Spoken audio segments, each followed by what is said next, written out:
Hey, so if you've ever wondered, as a coach, how do I go deeper, charge more, and have a bigger impact but with fewer clients? Well, you know what? We're going to go through that. Next few minutes, we'll go through and talk about how that works.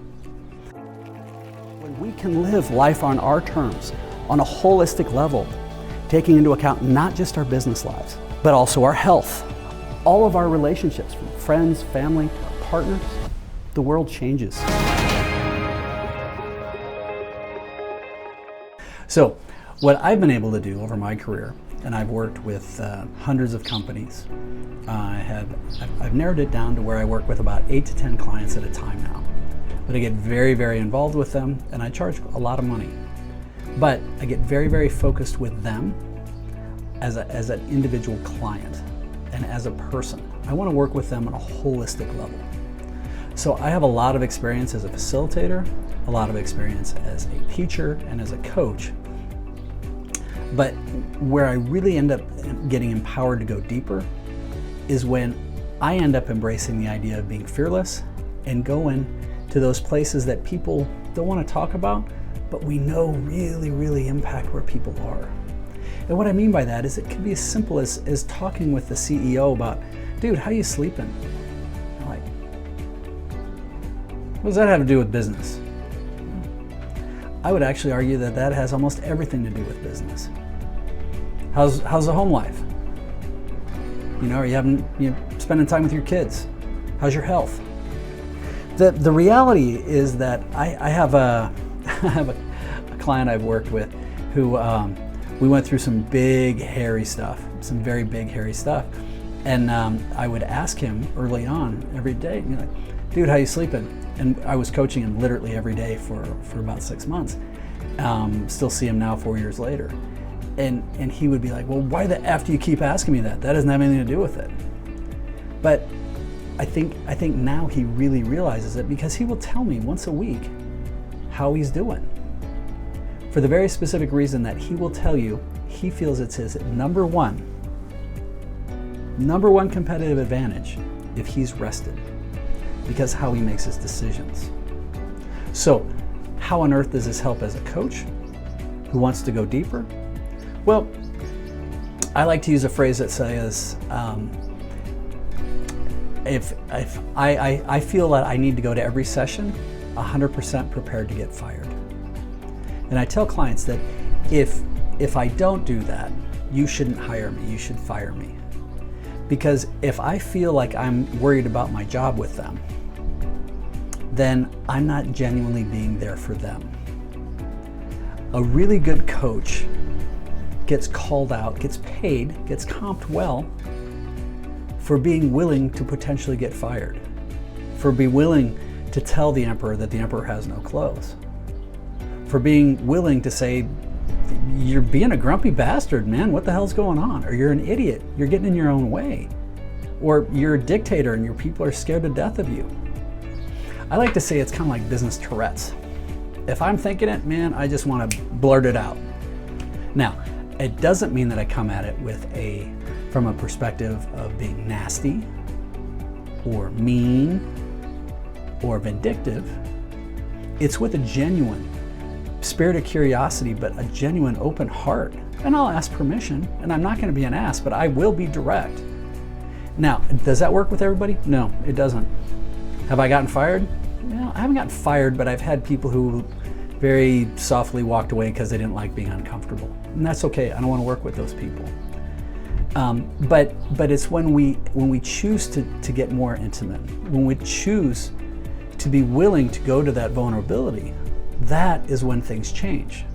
Now, one of the challenges that I've seen a lot with a lot of facilitators who are trying to transition to becoming more of a coach, more of a strategic advisor, is they don't necessarily have the tools to start asking those questions.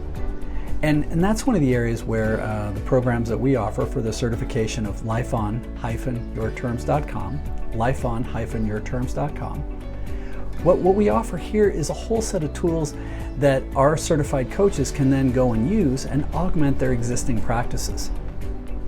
And it helps them look at things in a different way.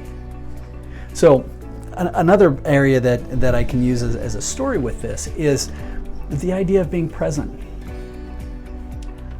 I think when a senior leader, somebody in the C-suite, can be ultra present, whether it's the meeting, whether it's with an individual, regardless of why they're there, and if they can't be ultra present, then that probably means the meeting sucks and they shouldn't have that meeting anyway. But when we can be present, even for themselves, you can get so much more done. Now, I had one CEO, we were having this discussion, and he got really frustrated with me. He said, nah, it doesn't matter, man, I'm good at multitasking. I go, well, I think that's bullshit, but why don't you give it a test? Next time I talked with him, he's like, dude, I came home and I was sitting on the ground playing with my daughter who was doing unicorn fun time, and she finally just came up and pushed me away and said, Daddy, why don't you go work? Think about this. He's like, well, what do you mean, honey? He's like, well, you like your phone better than you like me. This crushed this person.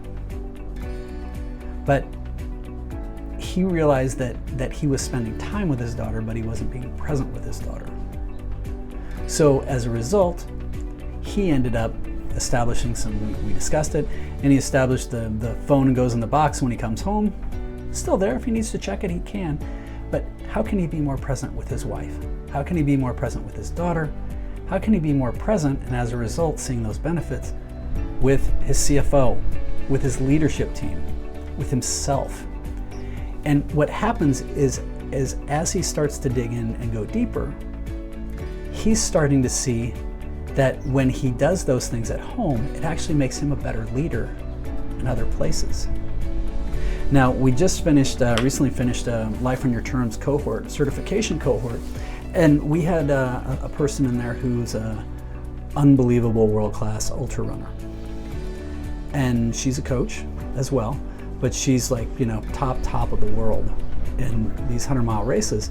And we went through, and we invested quite a bit of time together, and she went through the whole course, and she started realizing that she could actually be better mom, she could be better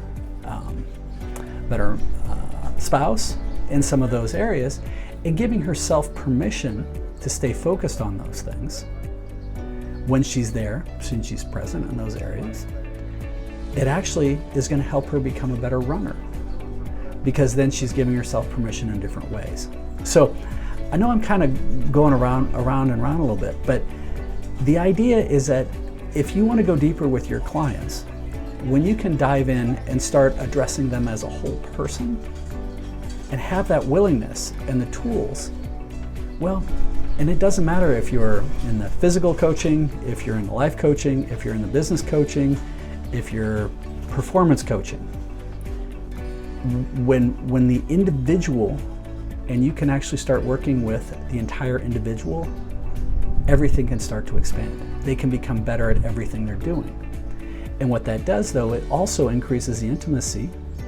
It increases the impact you're having with them.